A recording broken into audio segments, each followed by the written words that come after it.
Have you all seen the video on 7 reasons why a shipping container home is a scam? This video lights me up.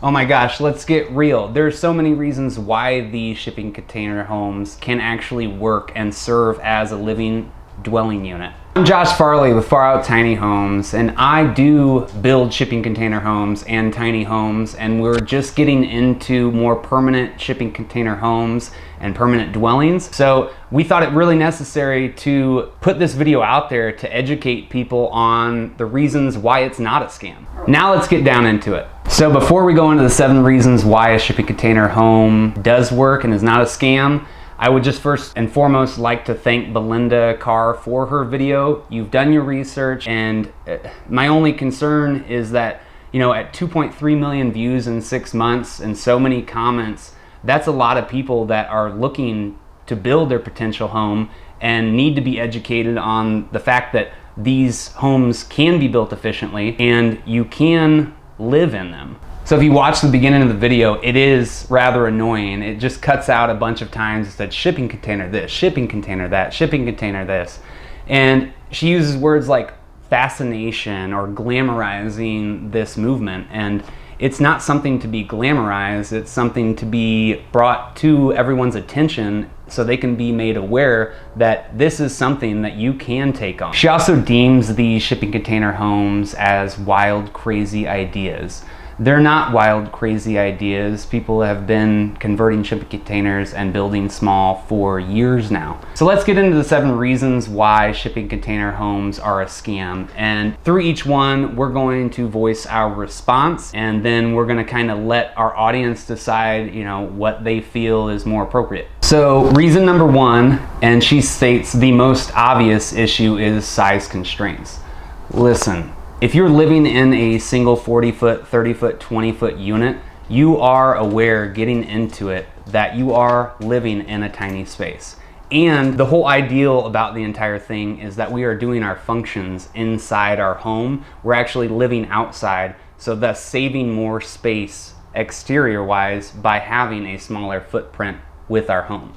I think thinking inside a box and not outside the box is also something to consider here, because we're also using shipping container homes as multiple units to create larger footprint homes. So it's not just constrained to the box itself. You are able to cut these units and stack them with reinforcing to have larger space. Hey, and mind you, I just wanted to state quickly that this is coming from a design build perspective. I am the builder, I am in the trenches, and I've learned over time what does and does not work. Though I'm still learning and we're modifying our plans to make them more functional, they are definitely coming together to be the spaces that they're intended to be. So let's try to not think of the shipping container home as something with constraints in terms of size. Let's think about size in terms of opportunity here. And we're told size constraints. Let's look at size opportunities. This space is much smaller. Cleaning, way shorter. Movement between spaces is smaller. If you have special needs as a person, limited range of motion, these houses can be great for people that have limited mobility. And also, being a good designer, let's think volumetric square footage here. Every space in this tiny house has a function. So our second quote-unquote issue to discuss are structural issues. She discusses these structural issues and reinforcement needing to be made when cutting into the shipping container. Yes, this is totally accurate and correct. Reinforcement is needed with any opening cut in a shipping container. Just like a normal house, if you cut a hole in the plywood and are intending for a window or door or any kind of opening to be in a location, reinforcement is needed. In standard stick-built homes, when cutting a window opening out of plywood, you have your king stud, your trim board, your header, and this distributes the load around the window.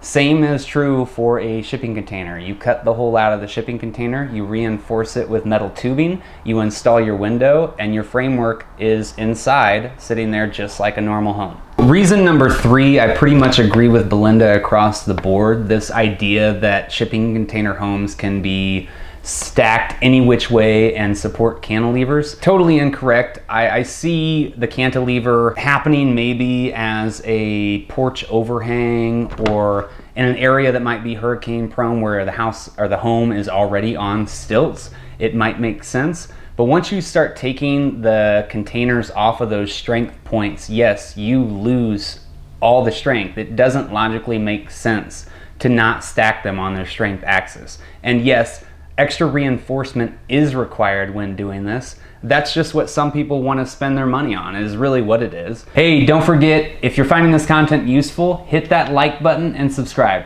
Thank you. We're at reason 4 now, and we're going to discuss the thermal conductivity of the shipping container unit itself.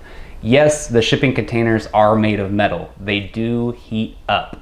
They do get extremely hot, especially here in the desert where temperatures can get up to 117 degrees. This is precisely why we use spray foam insulation, because we're able to get that R value at a much lesser dimension, as well as create the vapor barrier that helps condensation on the inside of the units. This condensation can exist, but with the spray foam at the levels that we spray it, the condensation is completely removed. In the framing of the unit itself, we actually have the structure sitting independently off of the interior of the walls. So the wood studs are not sitting directly against the corrugation themselves. This allows a thermal bridge between the metal container, and then spray foam sneaks in behind there and actually just totally eliminates the condensation. If you are worried about condensation, you can also choose to use metal studs. There's all different sorts of building options that you can do to accommodate for this thermal conductivity. So again, this condensation is an issue, but the unit heating up doesn't have to be an issue. If you're in areas of high elevation, again, like we are, it does get hot during the day. It also gets extremely cold after sunset. So with that thermal mass of the unit itself heated up, it actually keeps the internal temperatures better regulated as temperatures start to drop. Not to mention, you're already in a tiny space. So internal temperatures can be regulated extremely efficiently, easy. It doesn't take a lot to heat and cool these spaces. All right, number 5, this is a big one, and as a builder, it comes straight from the heart. Health risks associated with shipping container homes. There are laundry lists of health risks with all building material. You can walk through Lowe's, Home Depot, any home improvement store, and there is either a Proposition 65 saying that it's going to cause cancer on almost all building products. That's why we wear equipment to protect us. Gloves, eyeglasses, full suits, respirators when we're painting or spray foaming. These things are important. You need to protect yourself when installing these, and it shouldn't be done by any average Joe. It's like the guy that she showed with a spray foam installing spray foam. Don't ever let somebody who is installing spray foam like that continue to work for you. Dude wasn't wearing gloves, no glasses. The saw blade was all right, but he was cutting the spray foam before it had even fully cured. That is not the appropriate way to do it, let alone the amount of product that he was putting in there was so ridiculous. When you show things like this and processes being improperly done, people do get that wrong idea in their head that this doesn't work, especially when they see somebody doing it so horribly. So let's talk a little bit more about the health risks with the shipping container.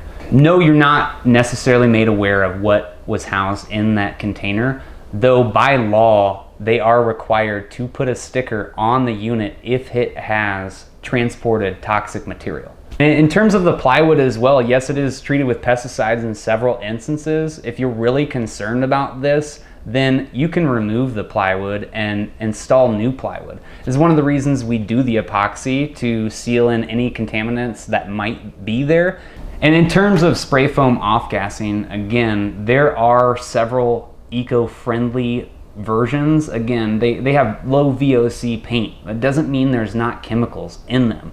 These are products that we're using because not only are they lasting for a long time, they're creating a vapor barrier, but they're less susceptible to the black molds. regular batt or cotton insulation in your homes, yes, your pipes do condensate. There is moisture that gets in the walls. You do have to replace your insulation. It is easier for rodents to crawl through your walls and insects.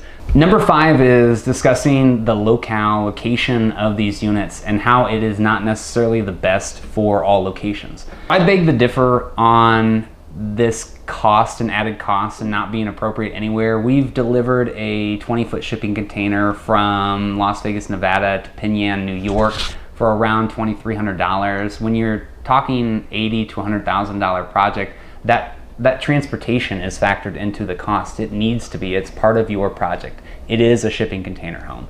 And again, the reason we're building these is because they are easily shipped. It's in the name. Also, in terms of site location, a lot of the homes and people that we are serving currently either live out of state or are far enough where it warrants to ship the container to them. So again, these units are efficient because we're able to build them off-site, ship them to the destination, and set them up within a day. You know, and you're not really able to do that with a typical house. You know, try shipping a stick and mortar house on a cargo ship or train or flatbed truck. It just doesn't work. It's not a shipping container. So it gives more reason why these are useful and can be used in any location because they're affordable to ship, relatively easy to build. Okay, so that brings us to reason number 6. This idea that the shipping container homes are saving the environment. We do try to use used containers as much as possible to recycle. In terms of the environmentally friendly side of it, most of our clients do choose to go with the one ship. Again, if this is taken off the assembly line and a new shipping container is manufactured, there is a point to everything. One shipping container was gone, another shipping container comes in. Even if you're looking to build a home as a shipping container, we've stated reasons here why these builds can be efficient. You can manufacture a brand new shipping container to build a home with, again, for saving time with the exterior, money. These things can be made efficient and can be used to save the environment. So that brings us to our 7th and final reason, this idea that there is going to be a solution for the housing crisis. It is a solution for the housing crisis. There is a point to it. We lived in a tiny house for 2 years and saved around $50,000 in the first 2 years that we were living in it.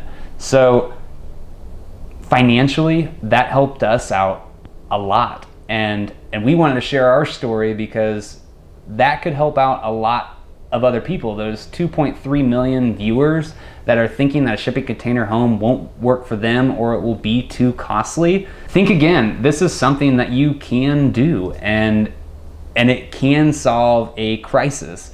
You don't have to think that you have to get in a 3,000 square foot home or should be able to afford over $2,000 in monthly rent, even if you can do it. There are so many other things that you can appropriate your money to and so much space that you can save by living within your means. So after watching this video and wanting to respond, I'm really glad that Belinda came back and made a video talking about successful shipping container home conversions. And she does say that it's successful conversions, though the only one that truly was a home was the example number 5. And I suggest watching the video. It discusses 3 examples of more like hydroponic systems that are successful. The 4th was Big Pen. He had created this wood shop. Again, the video shows the construction process of it alone, and if you're any type of builder, it was not done correctly. So this successful build that you see is indeed something that probably is not going to last a very long time. So it kind of debunks all of the reasons why. It's number 4, look at it. And number 5 is touched on so briefly that, again, it just sheds more emphasis on the reason why it's a scam and not really explaining why these things can be successful. So those are the videos. Check them out, watch our video, decide what works for you. And you know, if you're into the idea of building a shipping container home, we're definitely into the idea of helping you out. Anybody needing a home, rock on. No, I'm not. just say... So I encourage everyone watching this to please go and watch Belinda's videos as well, and then really reflect and think on it, and please leave comments below. Tell us what you think. Tell us if you think it's a good idea or if it's just a waste of time. We want to know. Let's learn, let's inspire, let's create together, and let's make a difference. Peace.